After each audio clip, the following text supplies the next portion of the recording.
The following is a presentation of New Worker Radio. The views and opinions expressed therein do not necessarily represent those of WZML, its staff, or management.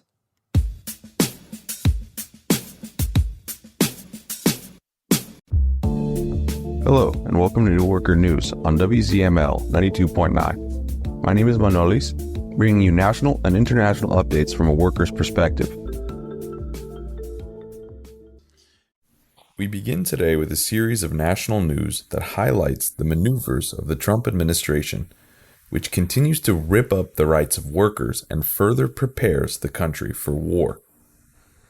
President Trump signed an executive order renaming the current Department of Defense. The president cannot change the official name. That doesn't matter for Congress. However, the Department of War will be permitted as a secondary name for the Department of Defense. This was the official name of the department between 1789 and 1949, until it was renamed a few years after World War II. Trump considers the current name too defensive and too woke. He argues that the Department of War was the name used when the U.S. won World War I and World War II, when the U.S. supposedly won everything. Critics accuse Trump of authoritarian war rhetoric. In fact, however, the name would be more apt than the current one. The list of U.S. interventions since World War II is very long. The Korean War, the war against Vietnam, the wars in Iraq, Afghanistan, Syria, and Yemen are just a few of the more well-known examples. The U.S. has never defended itself in any of these military conflicts. It was and still is about the military enforcement of the interests of U.S. capital. Given the numerous coups and regime changes initiated by the U.S. or the recent bombings of Iran, Ministry of Slaughter would be a more fitting name. In a parallel move, Trump continued his war rhetoric on the border, also warning Chicago that it would soon learn why the renamed Department of Defense to the Department of War is, how, and why it got its name. Trump's threats against the Chicago administration were partially acted upon, as Immigration and Customs Enforcement, ICE, announced the deployment of hundreds of officers to Chicago and other cities in the state of Illinois, which is currently governed by Democratic Governor Robert Pritzker. President Trump also signed an executive order restricting NASA employees' right to strike and bargain collectively. The decision is officially justified on the grounds of so-called national security, but in practice means that NASA is exempt from federal labor laws. The move comes as the administration plans to cut NASA's budget by $6 billion. About 4,000 employees, 1 in 5 workers at the agency, are expected to lose their jobs in the coming months. NASA has confirmed that it has received the executive order and is working to implement it. The ban on strikes and union organizing aims to weaken resistance to these mass layoffs. Workers are deprived of their most fundamental right to collectively defend their jobs and better working conditions at the very moment when their very existence is threatened. The case clearly reveals how the bourgeois state always serves capital. When corporate profits or military interests are at stake, the same logic applies to high-tech research institutions like NASA. Workers' rights can be sacrificed in the name of national security. This becomes especially clear at a time when the rearmament for the coming imperialist wars is already in full swing. Trump's current attack on NASA employees is no exception, but a conscious part of the ongoing class offensive in our country. Under the pretext of national security, the working class is being prepared for the demands of war. The right to strike is trampled on, and the state exposes its true function as the armed wing of capital. Every restriction of workers' rights is a step in paving the way for imperialist onslaught, and the working class is being forced to pay that price. For the working class internationally, the lesson is the same. So-called national security is, in the vocabulary of the capitalists, nothing more than a pretext for restricting rights and breaking down resistance. Only through independent organization can workers defend their interests against this offensive? Capitalism breeds war, but the working class can create peace. In its dirty role in the genocide of the Palestinian people, the Trump administration is considering a proposal for economic incentives to encourage Palestinians to leave the Gaza Strip. This disgusting plan, titled the Gaza Recovery Economic Acceleration and Transformation Trust, the Great Trust, involves the creation of a private company to govern the area. The funding will come from both government and private investments in the so-called mega projects. Palestinian families who agree to leave Gaza will, according to the proposal, receive vouchers worth $5,000, which can be redeemed for cash upon departure. The plan would see Gaza's eastern border with Israel transformed into a smart industrial zone with American car companies as investors, while the western side would be reserved for a luxury resort project called the Gaza Trump Riviera. Security would be provided by what is known as third country nationals and private military companies. The proposal would last until a reformed and de-radicalized Palestinian state is deemed ready to take over. The plan is a direct extension of the imperialist logic that has denied the Palestinian people their right to self-determination for decades. By combining coercion, economic enticements, and the privatization of administration, the displacement of Palestinians is presented as a development project.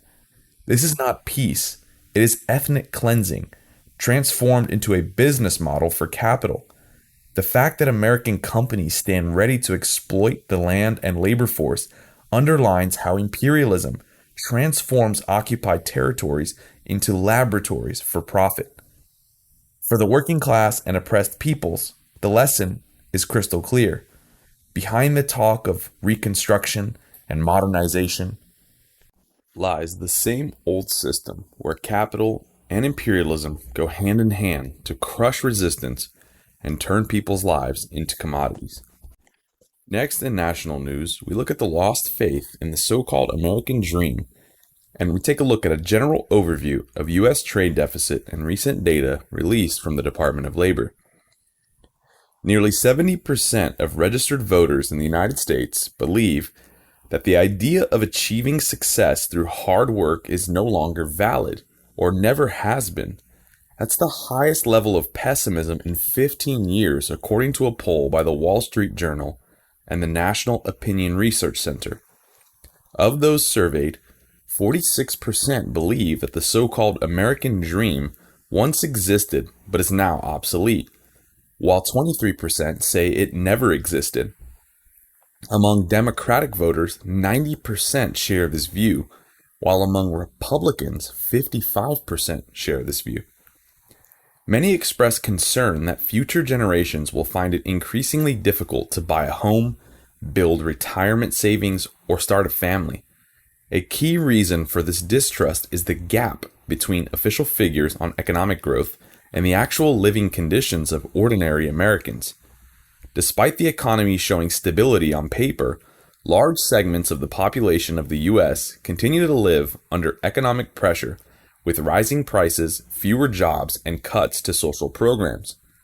These experiences contributed to Donald Trump's self-proclaimed successes when he promised to improve the economy. Each of these promises resulted in policies that further deepened the problems. Distrust of the American dream exposes the true nature of the bourgeois myth. The dream that hard work automatically leads to prosperity has always been an ideological tool to hide class contradictions and keep the working class docile. Now that the illusion is shattered, it becomes clear that the system is not based on fair opportunities, but on the domination of capital over labor. That a majority of Americans are now openly questioning the myth is a sign of a deeper crisis in bourgeois ideology. For the working class, it presents an opportunity to replace the dream of individual success with the awareness of a collective struggle against a system that was never built for the many, but for the few. We'll be right back with more of New Worker News here on 92.9 FM WZML.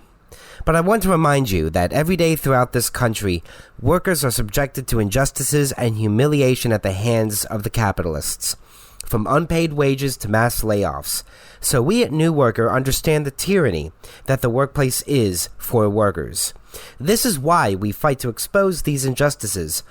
Only through militant organization of the working class can we stand toe-to-toe against the bosses. So this is why we want to hear from you, the listener. Are you having issues at work? Bosses cutting your hours or wages? Are you or your fellow workers' safety being thrown out of the window in the name of ever-increasing profit? Well, you are not alone. So reach out to us to tell your story. You can anonymously send an email or even a voice memo to cwpusa@protonmail.com. Again, that is cwpusa@protonmail.com. And check us out online at newworker.us. And now back to New Worker Radio, only here on 92.9 FM, WZML. The U.S. trade deficit has reached its highest level in the last 4 months, according to data recently released by the U.S. Department of Commerce. Specifically, the trade deficit increased by almost 33% from the previous month to $78.3 billion. It is estimated that a key role in this result was played by the drastically increased imports that American businesses rushed to make before the so-called retaliatory tariffs for products from countries with which the government did not reach an agreement that came into effect in early August. At the same time, the U.S. Department of Labor has recently announced that the number of Americans filing for unemployment benefits for the first time has increased more than expected. Specifically, applications for unemployment benefits rose from 237,000 from 229,000 in just 1 week. Meanwhile, the number of Americans still receiving unemployment benefits fell to 1.94 million from 1.944 million. Also, according to data from the National Employment Report, private sector employment increased by 54,000 jobs last month, down from 65,000 that economists had forecast.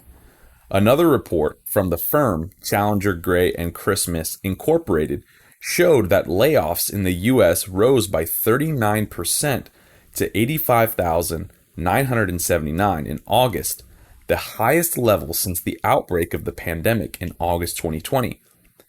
The government announced that there were more unemployed people than available jobs in July for the first time since the pandemic. According to the Fed's Beige Book, companies are hesitant to hire workers due to weaker demand or uncertainty. Now we move into international news, where we will highlight the recent escalation of war and annexation by the terrorist state of Israel and the Shanghai Cooperation Organization Summit held at the beginning of this month. The terrorist state of Israel, which, with the support of the US, NATO, and the EU, is acting mercilessly and savagely against the Palestinian people. It stops at nothing, with the Israeli Defense Forces recently claiming responsibility for an attack in Doha, Qatar. Qatar is the third country officially bombed from afar by Israel in the last 12 months. Yemen and Iran are the other two, while it has invaded beyond Gaza, Lebanon, and Syria. Israel is completely out of control and pursuing an expansionist course. The targets the terrorist state allegedly attacked were the Qatar region and, in particular, facilities linked to senior Hamas members and negotiators. The attacks on Doha, which targeted a residential area, appear to violate several provisions of international law, including the UN Charter's prohibition of aggression against independent states. This attack takes place in the context of the murderous Israeli state escalating the massacre of the Palestinian people, with intensified attacks by the occupation army in the Gaza Strip and continuous raids by the army and settlers in the occupied West Bank. While Israel has been intensifying the bloodshed of the Palestinians for 703 days, with Euro-Atlantic backing, with over 64,000 dead, its government is provocatively using the armed attack against Israelis in occupied East Jerusalem as a pretext for a new escalation issuing new threats. Israeli air and ground bombardments in the Gaza Strip have been accompanied by demolitions of multi-story buildings in the center of Gaza City, where tent cities have been created for thousands of displaced civilians. The death toll is rising daily, as the Palestinian Ministry of Health announced that 64,522 Palestinians have been killed and 163,096 injured in Israeli attacks on Gaza. There has also been a new increase in the number of famine victims. The number of deaths from the famine imposed by Israel has reached 393, of whom 140 were children. Meanwhile, as negotiations continue for a ceasefire agreement in Gaza and a prisoner exchange, President Trump launched new threats against Hamas, calling on it to accept his proposal as a final warning. The Israeli network K-12 reported that the Trump administration has forwarded to Hamas through mediators a new proposal for a ceasefire agreement on the condition that on the first day of the ceasefire, Hamas will release all remaining Israeli hostages, whether alive or dead, in exchange for the release of thousands of Palestinian prisoners and negotiations for a definitive end to the war. The Shanghai Cooperation Organization Summit was held from August 31st to September 1st. It was nothing more than a meeting that was used to create new illusions. In contemporary times, there are forces that see imperialism as nothing more than the so-called U.S. empire, and therefore welcome the emergence of new capitalist forces on the international stage. Such forces are the capitalist alliances such as the Shanghai Cooperation Organization, or BRICS, which all have an economic, political, and military purpose that serve the monopolies. The summit was hailed as the beginning of the development of a multipolar world that will change and give new life to the United Nations and other international organizations, which will then be able to break away from U.S. hegemony. According to some, the reorganization of the global capitalist system could lead to democratization of international relations when a world with many new powers, or so-called poles, emerge, particularly Russia, China, Brazil, and other states that are being strengthened while the U.S. loses its position of power. China's model is state-led monopoly capitalism. It can plan faster, squeeze supplies harder, and direct credit in the desired direction. The goal is not socialism. The goal is market share and returns. Hence, its fixation on trade routes, ports, rail corridors, and raw materials. Its priority is given to systems that can keep shipping alive and deter enemy naval forces. When China and their allies refer to the right side of history, they are only clashing with Washington's interests. Both blocs, that of China and the other of the United States, make the same claims, and we must refuse to choose a side. As the communists of Greece rightly posed the question, can a greater global role for the EU, or for that matter for China or Russia, can create a peaceful environment for international development? The revolutionary communists answer such a question by saying that objective reality and international and historical experience demonstrate that this is impossible. Imperialist wars are caused by the laws of capitalism, that is, uneven capitalist development, competition, and the need for further profits. The contradictions between the imperialists rest on this basis, especially regarding raw materials, energy, transport networks, and the struggle for larger market shares. The competition is carried out with all the means available to the monopolies and capitalist states, and ultimately leads to military interventions and wars. This is reflected in the intergovernmental agreements, which are constantly being questioned, updated, and changed due to uneven development.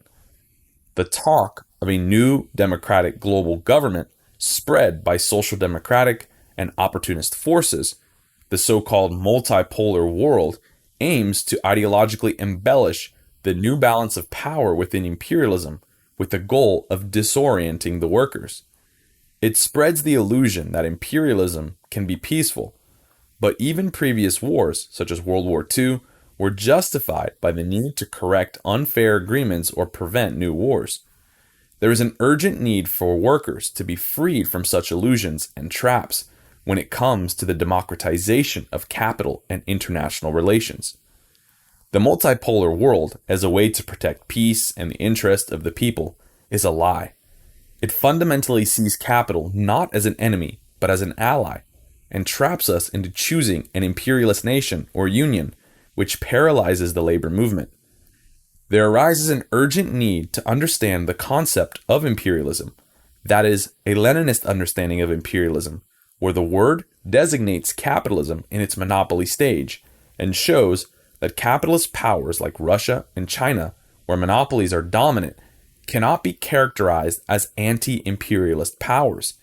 Imperialism is not just an aggressive foreign policy, and we cannot identify it solely with the United States. This way of thinking can lead to enormous political mistakes. The conclusion is that the intensification of contradictions between the imperialists does not in itself lead to a change in the balance of power in favor of the forces of the working class and the people of the world. Real change instead requires strong communist parties with a well-developed revolutionary strategy and roots in the working class, with a goal to overthrow capitalist barbarity. In order to do so, we must reject any defense of capitalism, regardless of the flag it carries. We must choose the side of our own class, against the impending imperialist war. The only force that can stop the march towards war is the collective might of the working class, with its party, the Communist Party, at the forefront. It is up to us to build this party, once more, and rid ourselves of this rotten system once and for all. You've been listening to New Worker News on 92.9 FM WZML, your home for local, national, and international news, all from a working class perspective. New Worker News is the official organ of the Communist Workers Platform. If you're a worker, we would like to hear from you. You can reach us at cwpusa@protonmail.com. Again, that's cwpusa@protonmail.com. If you would like more news from a worker's point of view, visit us at newworker.us. You can find weekly articles on events happening all over the country and internationally. If you've enjoyed the program and wish to see more working class reporting, consider donating to our Patreon at patreon.com/newworker. And thank you for listening to New Worker News on 92.9 FM WZML.